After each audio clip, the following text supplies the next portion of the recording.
Hey Oilers fans, Dominick Lorenz here, and welcome on into Season 3, Episode 1 of the Oilers Roundup as we get set for the 2025 season. I'm here with manager Benji Medure. Benji, it's taken a little while, but opening day is finally here. How you doing, and how are things with the Oilers? I'm relaxed. I have my flip-flops on. I'm just chilling here in the clubhouse. We just had practice and the stress hasn't started, just like we were talking before we started. I when the season starts, when game one hits, it's like I'm on. I'm on edge and I'm not sleeping very well and I got a lot of things on my mind. But right now, the first 2 weeks without playing and watching other teams play, just kind of keeping track of them and getting our practices rolling, and it's been enjoyable. It's been a really, really good way of starting the season, just kind of easing into it. But I know on Tuesday, the switch is going to get flipped and things are going to change. So I'm looking forward to that. And, as we talk throughout this interview, we'll talk about the schedule, how it was all aligned, and how things are different in the Sunset League this year and the two tournaments that the Oilers are going to be playing in this year with the Boris Classic and the NHSI once again. But as always, I like to start our conversations by turning back the clock a little bit. And I'm going to turn back the clock to the fall. As most know, I broadcast Huntington Beach Oilers football and girls soccer. And you and your family always come out to attend the football games and soccer games, which is always amazing to show support. In the fall, it was the same night, I believe it was homecoming and also game one of the World Series, Dodgers, Yankees. I know you're a big Dodgers fan. And normally I always love chatting with you at halftime. It's my little 10-minute break to get out of the press box and just say hello. And that night, I'm walking down and I run into players' families. They all say hello. And the one thing they tell me, like, red alert, don't say anything to Benji about the World Series. Like, he's on edge. He's not watching. He's here. So I'm like, why would I do that? I'm not going to ruin it for him. And it was about the eighth or ninth inning. And of course, for those that don't remember, game one, Freddie Freeman walk-off grand slam. And you're sitting there and I say hi. And you just give me the face of, I'm in the sixth inning. Don't say a single word. And I'm like, this has to be the most disciplined person to leave the couch and leave home in game one of the World Series and come on out. And I know you're watching your daughter dance and everything else. So, how did you feel finish watching, even though you were behind America probably a couple hours to get that game one victory and, of course, the title? So understand it wasn't personal. Oh, So I know. I put my hand up to you. Don't tell me. I was going around to everyone saying, don't tell me. I don't want to hear, don't talk about the game. I'm behind. I don't want to know what's happening. I make it all the way till I'm about to leave I'm almost to the field goal post, walking home. All right. And there's a girl who's on the dance team who graduated last year and she was in my math class and she's walking towards me and she has this sad face. And I said, "What are you sad? Are you sad because it's homecoming and you miss high school or whatever? Yeah. Because that's what it seemed like." And she's like, "No, Freddie Freeman just hit a home run and then beat the Yankees and I love the Yankees." So she told me before I left. So I was almost all the way out of there. And Gracie, I love her, but oh my gosh, she ruined my night. And I didn't even tell her. I didn't even tell her Yeah, that. you can in I that just moment. like, oh my gosh. And she felt like she had to tell me because she knew I was a Dodger fan. But she didn't know that I didn't know. So it was totally ruined, 100% ruined. I knew he was going to hit it when I watched it. I didn't even really celebrate. I was just kind of like, oh man. But I will say this, that the next day, I watched it. I watched this like kind of Instagram thing that they did where they had Gibson and Freddie lined up, Vince Yep. Scully. I'm getting the chills right now even talking about it. But Vince Scully saying she is gone and Joe Davis saying the same thing. One of the best things ever. It brought tears to my eyes multiple times. So I got a chance to enjoy it.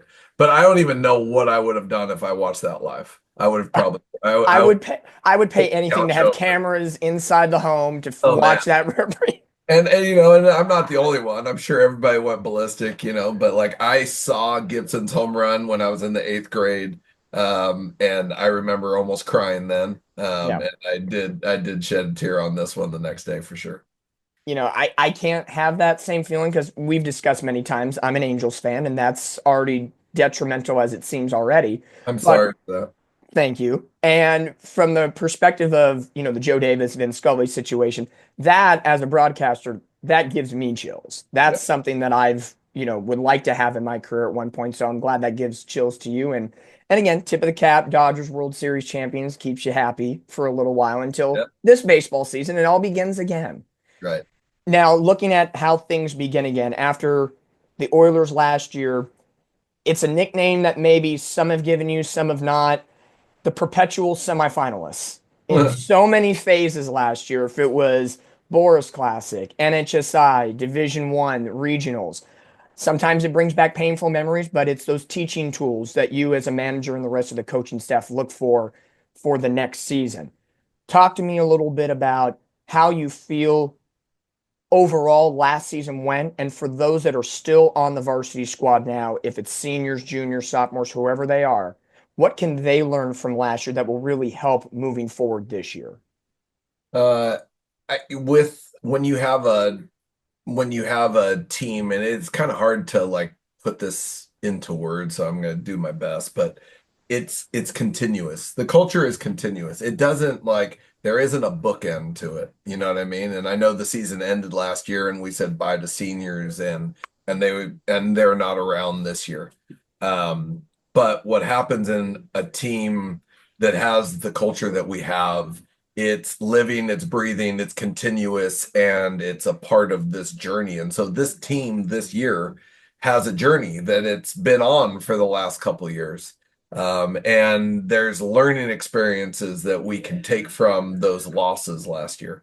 The whole saying, there's no such thing as a loss, it's just learning. And I want that to be our motto this year, that all of what we are about to accomplish this year has everything to do with our learning experiences from last year, being in the big games, and for me too, just the decisions that I'm going to have to make in crucial situations. I'm going to learn from my mistakes that I made last year. And yeah, I could even go back 2 years. I could go back to the Villa Park game 2 years ago when we were down to the last strike of almost winning that thing, and Villa Park came back and beat us. And CJ was on the field that in that game, and Trent was on the field in that game. And I've said this before, there was a mistake made in that game by each of those kids where I think they're better for it now. Trent's a better catcher now. CJ's a better infielder now. They're both better hitters now. Where I think those experiences are going to help us to get where we need to get this year. And I think when a program is so battle tested through the years, and again, it's not just like you said, it's continuous. It's not just 2024, 2023, 2022, and going, further into the past. There's always a sense of urgency, but it's not like my hair's on fire. This program's on the 11th hour and this is it, or we go into a full blown rebuild and situations, detrimental situations like that. When you have a 2024 season where you come so close, you can taste it, but you don't get to the final dance, is there any sort of urgency to change the mentality as a coach? Or is it, let's just keep nose to the grindstone, continue what we've been doing the best, and let the players develop properly because they will set the tone as well? And I don't want to sound arrogant at all by saying this, but I think we've been doing a good job over the last couple of years of just coaching the kids, right? And I don't want to, we obviously are always learning and evolving as coaches, always want to get better, always want to improve. And so there's always little tweaks. And usually in those 6 to 7 weeks that I have during the summer when I'm sitting on the beach and everybody else is sleeping, I have my phone and I'm writing notes, and I'm thinking of mentality, and I'm thinking about drills. I do my best thinking in the summer, and I write it all down, and I refer to those things when I do my practice plans. But to answer your question, I don't want to change a thing, other than just making the kids realize like every day is really important. Every day is really important to appreciate one another, to be grateful for one another, because it's going to end, right? These seniors are going to be gone. And, what we've talked about last week, and I'll let you in on it, last Friday, of February, I forgot what the exact date was. What is it, like the 21st? 21st? Yeah, February 21st is 100 days to the CIF championship game. right? 100 days. And I said, look, if we want to do what we want to do, we got 100 days. We got 100 days to get better. And then we had a meeting this morning, and I'm like, we're at 93. And it just happened like that, Yep. like a week of practice just happened like that. Like, let's slow this down. Let's appreciate each other every single day. Let's be grateful for the time that we're spending with each other. And let's make every minute matter when we're at practice. Let's practice with intent. Let's practice with the thought of making each other better. And if anything, I think if anything is different, I don't know how if I've ever really preached as much of the gratitude as I've preached this year. It's let's be grateful for what we have this year because it's special. Take me through, like you just said, going on the beach, relaxing. Is there something, one thing that you maybe put on the list this year that you've incorporated already? If it's a drill, if it's, I don't know, a different mentality, but I'm going to go for more the technical side, on the drill side of things with the players. Something new you're trying this year? I want to, as an infield, because now Coach Urabe isn't coaching this year, which is brutal, and we miss him, and we could shed a tear over that and I have with a couple of the players. But now I'm the infield coach, and so I'm trying to incorporate throwing across the diamond more. Trying to make plus plays a little bit more. Like this morning, I've made them range to their left and to their right, and sliding and getting up and throwing guys out. On the technical side, that would be one thing that comes to mind. I want to inside game a little bit more, and I think the guys have probably noticed that there's a couple more tricks up our sleeve than normal of just sitting back and trying to hammer the ball out of the park. Like I want to be able to put pressure on the defense a little bit more. And I'm sure other coaches are like, yeah, right, because no one ever believes that we bunt. But we are trying to do that. So yeah, there's some things that I think we want to like have a complete team and not just a bunch of dudes that just bang. Like I want to be able to do little things. For sure, I'm making the pitchers field their spot the most I've ever done that. The pitchers are really turned into really good infielders right now because we've hit and shot them so many different types of ground balls where they're doing a pretty good job of fielding their spot. Well, that takes me to another question that I had a little bit later here in the interview, but I'll bring it up now because you mentioned about pitchers playing defense. We've seen pitchers hit so far this offseason. Jared Grindlinger, Tanner Brown, and I'm going to say sprinkling in Otto Espinoza a little bit into the mix. Should the Oilers and fans expect to see them playing both positions, hitting and pitching in a game or throughout the season, or is it case by case basis? Did Otto pay you to ask the question? That's what I want to know. Did he get to you? Um, Shockingly not. He gives me the word of the day for the broadcast mostly, but we'll see if there's a little check that comes through, a little Venmo that sneaks through in a couple there is minutes. there isn't a day that goes by that Otto doesn't come into my classroom and talk to me. And I'm not lying. Every Yep. single day. I don't know who his third period or second period teachers are, but they really they don't see him half the time in my classroom. And usually he is trying to promote his swing. Total self-glaze, trying to make sure that I know his numbers, what he's hit. But in all honesty, man, he's had a great fall and great winter where he's made a case to be not only just kind of a gimmick, pinch hitter, but like to be in the lineup as a DH when he's not pitching, or even when he's pitching, maybe the pitcher DH. So yes, to answer your question, Jared's going to hit and pitch. Tanner Brown's going to see his fair share of at-bats this year. There is some good problems that I have to make a lineup. And, like every day that we make a lineup, they're going to be in consideration. So it's kind of fun. I'm not gonna lie. And I know when I was visiting during the Inter Squad World Series and a little bit in January, you said everything's still up for grabs, even though we're a month and a half, 2 months before the season. Positions are still up for grabs, spots in the batting order.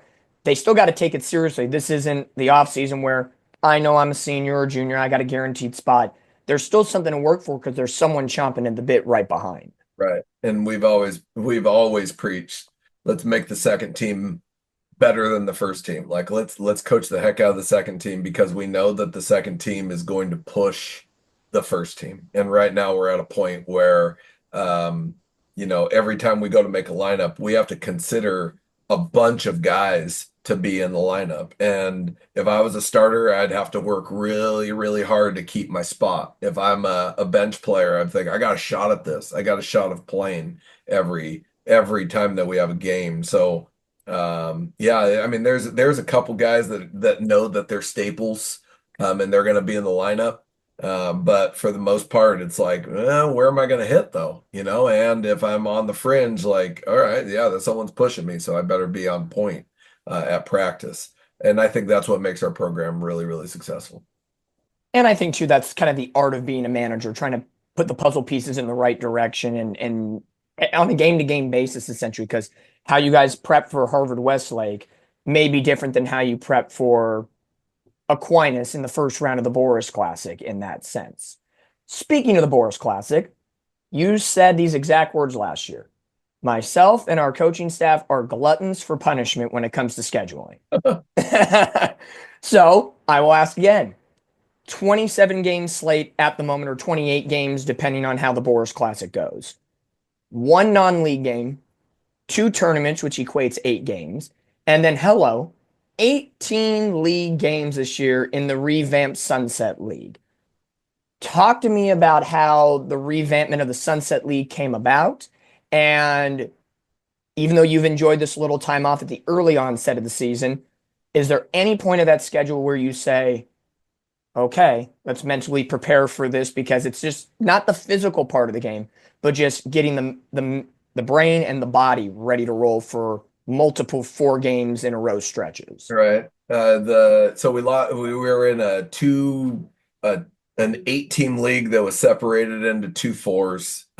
It was a 9 game league schedule because if you're in the top 4 or the bottom 4, you have 3 opponents. You played them 3 times. There's 9 games that count towards your league. And then you played the other side of the league 1 time each. And so that counted for 13 of your contests. Well, now this year we lost Laguna Beach. They went to a different league. So now there's 7 teams in the league, which means there's 6 opponents. And at the all league meeting, I'm like, well, playing 12 league games just doesn't seem like enough. Which, I regret saying that kind of, but whatever. I mean, that's fine. And Life happens. Like, let's go 18. All right, then we started to talk about it like, all right, well, we could do this where if we play 18, we can knock the whole league out in 6 weeks. It gives you more time to play, more flexibility to play other teams and tournaments and everything else. So that means you got to play everybody 3 times in a week. Sweet. Let's go. Let's do it. Sounds like, once again, I'm a masochist, and asking for it and asking for the pain. But knowing that we have these tournaments that are, the best tournaments in America that we're playing in right in the middle of league, I kind of knew what I was getting myself into. But I have confidence in our guys and have confidence in our depth that we can step up to the challenge. So. To answer your question, we're going to go 1 game, and then 4 games, 4 games, 3 games, 4 games, 3 games for the rest of the year. And I freaking love that because you have to have a complete team to do that. And I think we have that.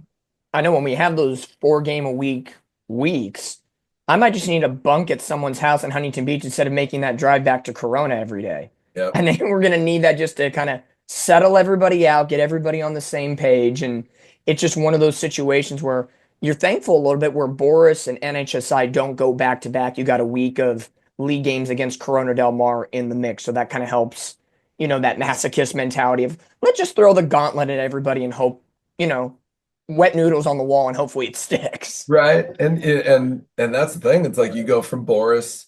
And we did this in 2017 where we went 4 games of Boris and then I had a league game the next day and we won the Boris Championship at 10 o'clock at night. We had a 10 a.m. game at Newport the next day. And I was thinking, oh man, this is a trap. This is going to happen. And our guys, we played one of our best games the next day.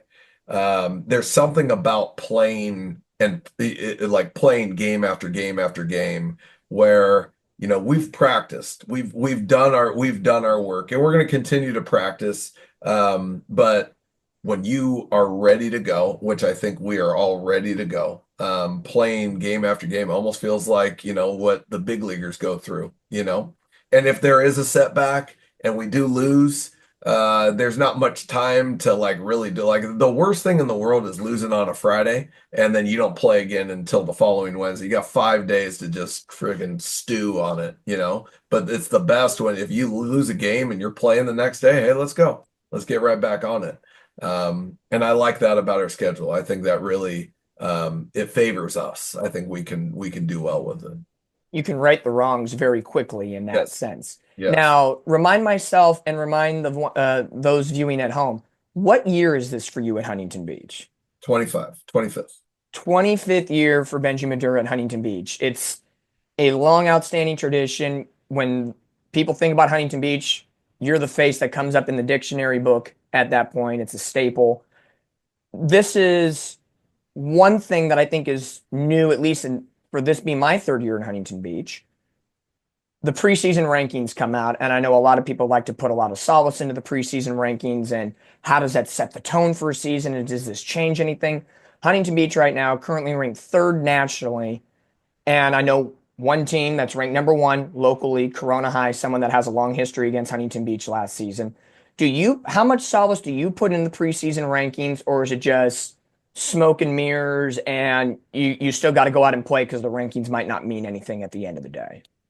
Uh, it's fun. It's cool. There's a lot of recognition there, and I think that's really. I would never crap on the national rankings because there's a lot of people who would love to be nationally ranked and be in the top five. So it's an honor to be in the national rankings. Now, with that being said, it does nothing for us playing a baseball game.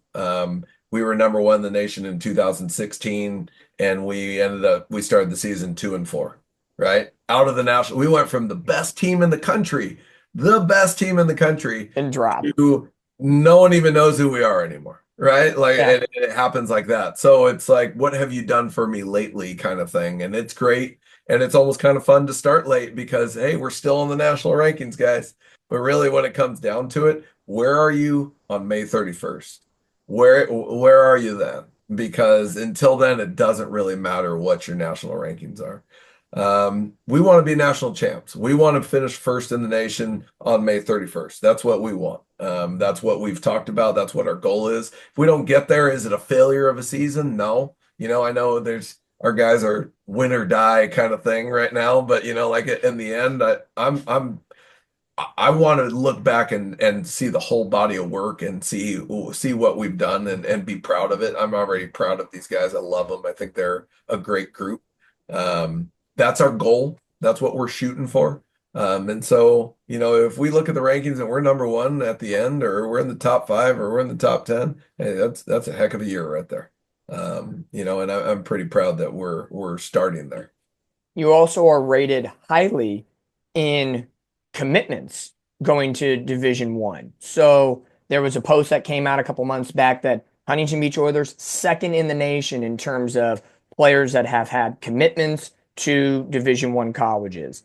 I know for you, the game is always bigger than baseball. You want to see these players develop on the field, off the field as human beings.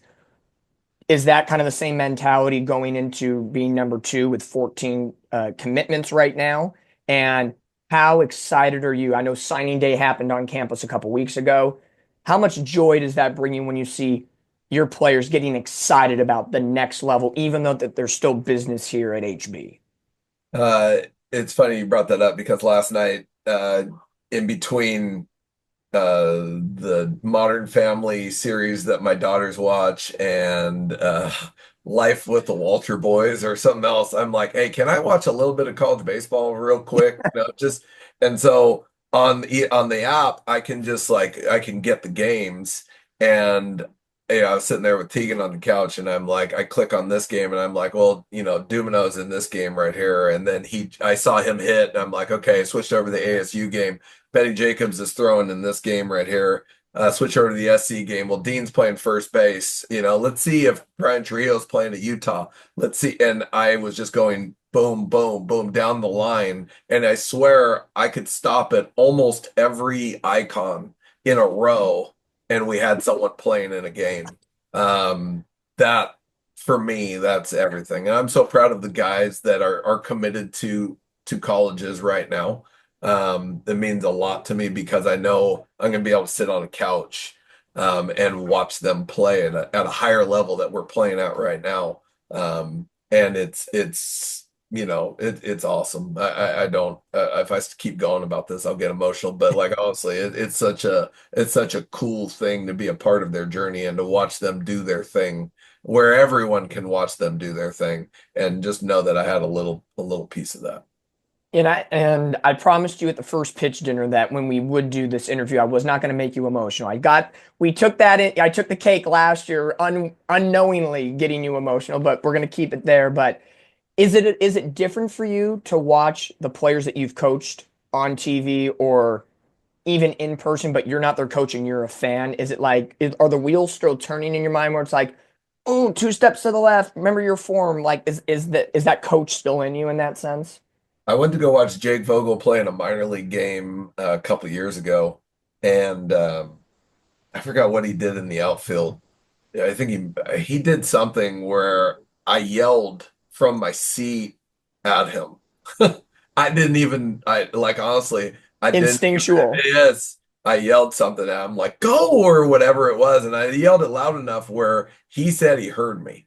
Um, and so to answer your question, I am yelling at the TV. I'm still very much their coach, and then whenever I see them or like if I watch a game, I'll send a text and be like, go on that ball in the dirt or let it rip on that fastball, and like Aoki pitched the other day at where the heck were they? They were, I think I forgot they were on the road somewhere, and Stankiewicz came out to pull him out, and I could see him with his mouth over his glove, and he was saying like he was trying to stay in the game. He was Keep telling, himself in. yeah, he was telling Stanky like, "Hey, let me get this guy," and I could see Dean and Ethan Hedges, the first and third, they were laughing because he was probably really trying to stay in the game, and they took him out. And I texted him afterwards, and we just had a conversation. Like those are the kind of things I love, man. That's the best. And I want those guys to know I'm watching. I'm still watching, not in a judgmental way, but in with such pride whenever I watch them play. Well, like you say, it's a continuous circle. Just because these players graduate, it's not like you cut off contact and you're not black and orange. You're black and orange through and through till whenever. And that's the Okay? best. And that's the best part about it for both sides if you're a player or a coach. Let's get down to brass tacks here. Tuesday, March the 4th. Change of scenery. Blair Field and Long Beach. How about them apples? Yeah, that was whenever Jared Halpert is the coach of Harvard Westlake, and we've been close for a long time. Whenever we talk about playing, we're like, well, let's get a college. Let's play someplace big because they have a big following. We have a big following. We want to make it a big deal because it is a big deal when we play Harvard Westlake, and we don't like them and they don't like us. We have a ton of respect for them, but we're going to get after it. So this is actually, and I text Hal or when we decided to play this game, and I said, "Do you know what the overall record is between Huntington Beach and Harvard Westlake?" And he didn't know, and I said, "We're 1-1." Yep. We've played Harvard Westlake a million times in the fall and the winter, but like when putting on the uniform, they beat us in the semifinals in 2019, and we beat them in a tournament to open the year in 2020, and that was the only time that we have played in the regular season. So this is the rubber match. I don't need notes anymore. You just take my stats from me. I love it. I had my game prep here for our interview. Sorry. I got my 8 pages of game notes ready to go, but that as always, Benji Medure is correct. A 1-1 record between the two squads, storied programs, and it's funny how it only works out. It's been boiled down. So the rubber match is going to be on Tuesday for this installment because you never know when you might meet him again. Talk to me about not just being in a neutral site location at Blair Field and the history of these two programs and the relationships, as you already mentioned, between the coaching staff and the mutual respect. First game, between the lines, real jerseys. You've had your time to prep. Is there a message from the players, not from the coaches, but is there something going on in the clubhouse with the players of the impact of this game could have, even though it's only game one, but how it could sprinkle out moving forward and even as we get closer to the playoffs? It is, if I said this is just another game, I'd be lying because it's not. It's not just another game. We are trying to take it one game at a time. And I know that's so cliche and whatever. I don't see this being the most like it's going to affect us later on, but I will say that this is the biggest game of the year. And I'm going to say that before the Fountain Valley game, the next game. And I'm going to say that against Corona Del Mar on a Wednesday after the Boris. I'm going to say it, but we are literally taking this one at a time, and we are going to put our heart and soul and our blood into every single pitch. And I expect our guys to be out of their minds excited about this game, along with every freaking game that we play this year. Is there a way I can squeeze out some info in that game from you? Is there, without giving too much away, a starting pitcher for the Oilers set for Tuesday? Yes, there is. Would you reveal it? No, I will not. Smart man. I know the answer. I know. I want. Halper will never watch this interview, but somebody would. Someone will pass it along. They will tell him. So no, Yep. forget them. I almost cussed right there. I don't want him knowing anything. So love you, Halp, but screw you, man. We'll deal with you on Tuesday. See, I know what the answers are probably going to be, but I just like the overall reaction and the answers. So I promise it's not personal. Like, like we talked about, I just love seeing how you respond to certain situations. It brings joy to my heart. I'm not going to lie. Good. So to kind of wrap things up overall going into 2025, and appreciate you taking the time as we prep for Tuesday, March the 4th, 2025, Oilers, Harvard Westlake Wolverines, game one of the 2025 season for Huntington Beach. Is there a theme? And I'm going to give you a statement, you fill in the blank for me. The 2025 Huntington Beach Oilers will blank. 2025 Huntington Beach Oilers will be really tough. They will be really tough. I don't see us backing down from any challenge. I don't see us shying away from adversity. I don't see us folding under pressure. And the reason why I say that is what brings back to the first question that you asked me. This is a continuous thing. We've been through it. We understand what it takes. I think our boys are really mature. And so all of those things add up to toughness, right? If you're going to be a tough team, you're going to be a good teammate. You're going to handle pressure. You're going to handle adversity. You're not going to back down from challenges. You're going to be physically tough. Like I see a bunch of kids who are a little banged up here and there is no way they're going to miss practice. There's no way they're going to sit out because they understand the importance of every day.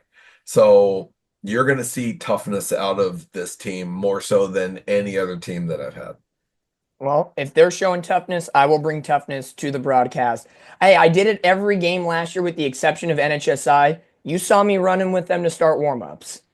I got to stay active. I'm not going to change that. It is real. And even the last game or the last regular season game, senior day, I promised the boys at that time, I'll go through the whole, on-field warm-ups with you guys.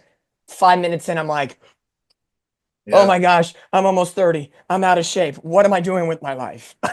You may want to start jogging, kid, because you're out of shape. Yeah, it's been a while. Football, I'm inside the press box. Soccer, I'm inside the press box.